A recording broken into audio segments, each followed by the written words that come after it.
breaking news. And the breaking news is out of Norfolk. Ronnie Boone is headed to jail after a probation hearing in federal court today. So the prominent Ocean View businessman was on house arrest for bribing former Norfolk treasurer Anthony Burfoot. Boone took a plea deal and got house arrest. But prosecutors say that Boone was seen driving a car, which he's not supposed to do, and violates his probation. And today, a judge ordered Boone to serve 60 days in jail, followed by more years of supervised release. And 13 News Now has a reporter at the courthouse. Jemmy Lee is live now with us with this breaking update. Hey, Jemmy.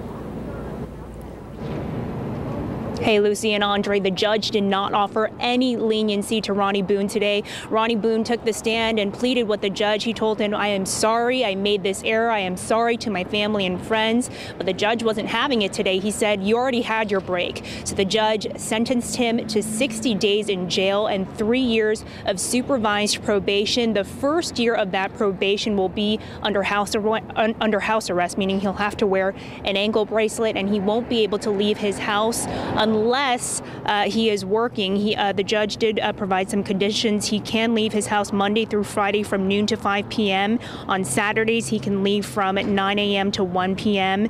And then all day Sunday, he can't leave his house unless he is going to church. So again, the judge sided with the government today. The government said that the main point of him not driving around is that he had major health issues. He had major health issues with his blood pressure. So the main reason that he couldn't drive was that he was posing a danger not only to himself but to the public, and that was the main reason why he couldn't drive. And ultimately, the judge sided with him. So we are waiting for John Babineau, the attorney, to come out and talk to us. As soon as we have that, we'll bring you another update.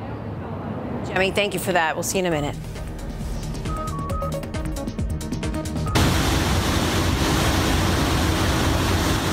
From Turks and Caicos to the Virgin Islands. The lamppost is down. One of the coconut trees are down. That is Hurricane Irma ripping a path of destruction through the Caribbean. Its next target, Florida. And right now, the hurricane is hammering the Bahamas. The record-breaking storm already claimed at least 20 lives, and now Florida is bracing for impact. Aisha Scott is in for Tim today, and she has been tracking this storm, well, for weeks, but especially today. Oh, yeah, especially today, Lucy. So I do want to bring you the latest update. This is as of the 11 o'clock advisory. We'll get another one at 2 o'clock, but it's only 405 miles southeast of Miami, Florida, and it's still packing a punch. A Category 4 storm as it continues on that west-northwesterly track. It is expected to make that turn still Saturday morning, grazing the north coast of Cuba. And again, this storm can go anywhere within that cone of uncertainty, and then it is expected to approach South Florida by Sunday morning. So again, we're going to be watching that one closely. And then traveling up the Florida Peninsula, it will weaken as it stays over land, and then beyond that point, it becomes post-tropical by Tuesday and into Wednesday, approaching Tennessee and also Kentucky. We're going to be on the outer fringes of this storm, again, especially if it stays on that general track, which means we could see some rain, also some gusty winds, and we'll have to watch those tides as well. So tidal flooding will likely be an issue as we head into next week. Out there right now, it is absolutely beautiful. Hopefully we're able to get out and enjoy it, and if not now, you can head out later on this evening because it's going to be a nice evening as well. 74 degrees in Norfolk, a calm wind, and check out the dew point, 53 degrees. It's pretty nice out there. We'll talk more about our local forecast. I've got your weekend forecast coming up, and we'll have more on Irma in just a few minutes. Lucy and Andre? All right. Thank you, Aisha. Well, crews from here at home are in the Caribbean helping with search and rescues. Yeah, Virginia Task Force 2 is helping after Irma plowed through Puerto Rico and St. Thomas in the Virgin Islands. 45 emergency workers from the task force were in San Juan, Puerto Rico during the storm, and now 11 of them shipped out to St. Thomas last night. And here are some new pictures now. The crews safely rode out the storm in Puerto Rico yesterday, and now that more than half the island doesn't have power, they're helping with relief efforts there. And right now, North Carolina Governor Roy Cooper is holding a press conference on state preparations ahead of Irma. So he declared a state of emergency days ago just to prepare everyone. So let's go live to that press conference right now. There, folks, for the impacts of Hurricane Irma. We all know that disasters begin and end at the local level. The state EOC has been receiving a lot of messages and prayers from our local folks, and we really appreciate your kind thoughts. As the governor said, the state EOC does remain activated. We're at a level 4 with our North Carolina emergency management personnel only. We're conducting daily conference calls with the National Weather Service and our county partners. This helps us maintain situational awareness on any changes in the forecast track and also lets us know what our county folks are doing as far as preparedness. We intend to activate to a level 1 on Sunday, the 10th of September. This means our state, federal, nonprofit volunteers, and private sector partners will be here with us.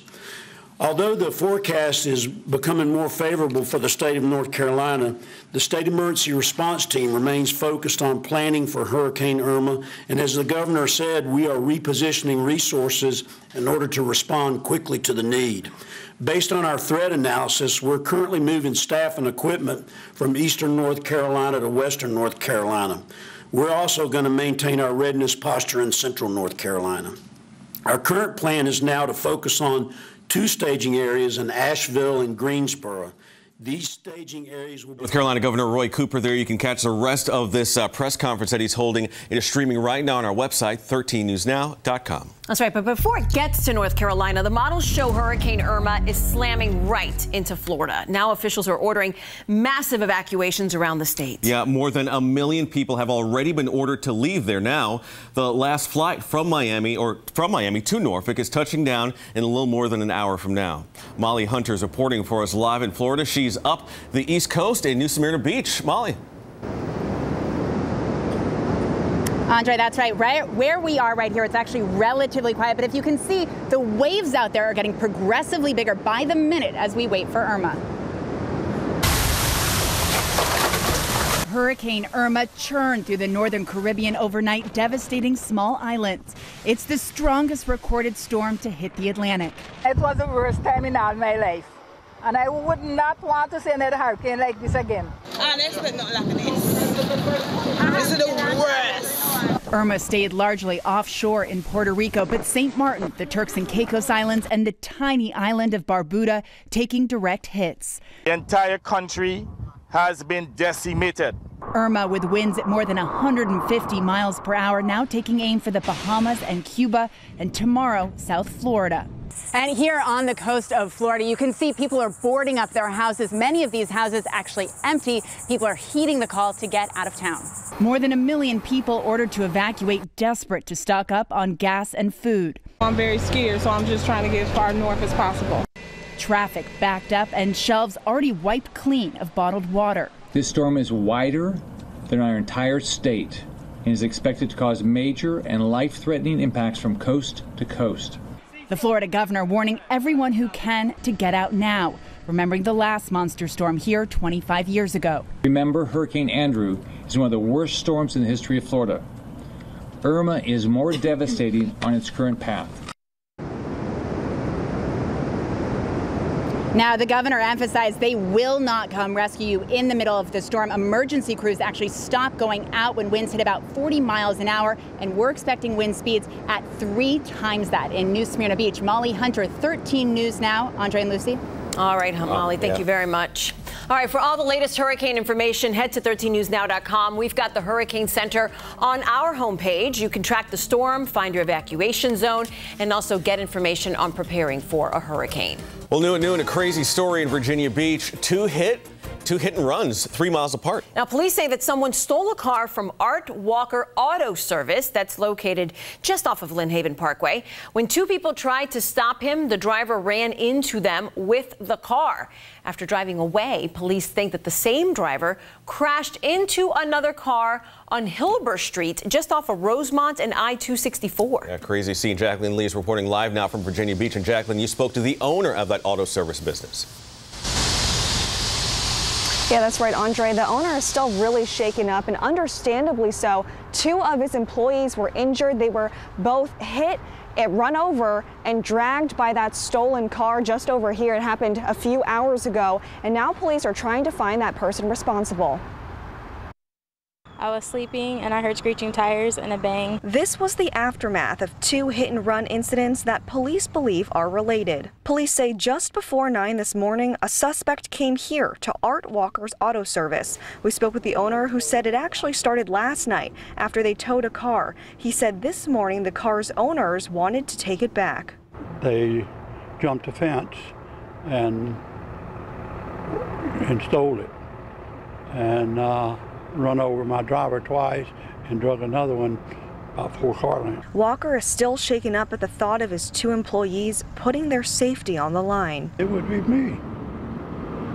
He got out there to try to stop him, to protect my stuff. Police say the driver of the stolen car crashed it several miles down the road on Hilbert Street. They say the suspect ran off, and they believe someone picked him up. They are still looking for him.